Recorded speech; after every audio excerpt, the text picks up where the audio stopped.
Breaking news చూస్తున్నాం. Formula ఏ car race కేసుపై మాజీ మంత్రి కేటీఆర్ హాట్ కామెంట్స్ చేశారు. ఈ కేసులో పసలేదన్నారు. అవినీతే లేనప్పుడు కేసు ఎక్కడిదన్నారు. ఏసీబీ ఎఫ్ఐఆర్ తప్ప ఇంకేం లేదని చెప్పారు. న్యాయస్థానాల మీద నమ్మకం ఉందన్న కేటీఆర్ హైకోర్టు ఏం తీర్పిస్తుందో చూద్దామన్నారు. ఈ నెల 7న ఈడీ విచారణకు హాజరుపై తమ లాయర్లదే నిర్ణయమని తెలిపారు. తనను ఏదో రకంగా జైలుకు పంపాలని ప్రభుత్వం చూస్తుందని, ఇది ఆరో ప్రయత్నమన్నారు. సీఎం రేవంత్ కు ఏ ఆధారం దొరకటం లేదని, తనపై కేసు పెడితే రేవంత్ పై కూడా కేసు పెట్టాలని కేటీఆర్ డిమాండ్ చేశారు. కేటీఆర్ కామెంట్స్ కి సంబంధించి మరిన్ని డీటెయిల్స్ మా ప్రతినిధి శ్రీకాంత్ అందిస్తారు. శ్రీకాంత్, కొద్దిసేపటి క్రితం కేటీఆర్ మీడియాతో ఇష్టాగోష్ఠిగా మాట్లాడారు.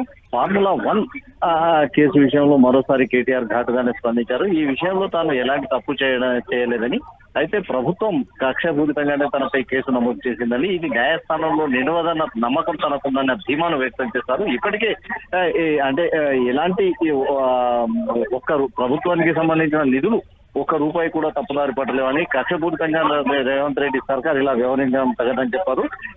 కోర్టు తనకు అనుకూలంగా అంటే కోర్టులపై నమ్మకం ఉంది, కోర్టులు న్యాయం చేస్తాయన్న ఒక ధీమా వ్యక్తం చేస్తున్నాయి.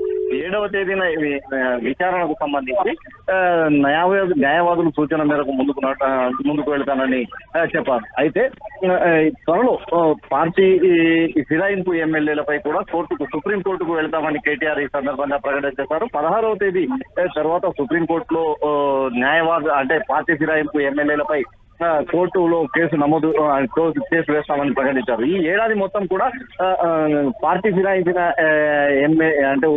నియోజకవర్గాల స్థానాల్లో ఎన్నికలు, ఇతర స్థానిక సంస్థల ఎన్నికల్లో పార్టీని సిద్ధం చేయాల్సిన బాధ్యత మాపై ఉందని కేటీఆర్ ఈ సందర్భంగా వ్యాఖ్యలు చేయడం జరిగింది. సుమా, థ్యాంక్ యూ శ్రీకాంత్.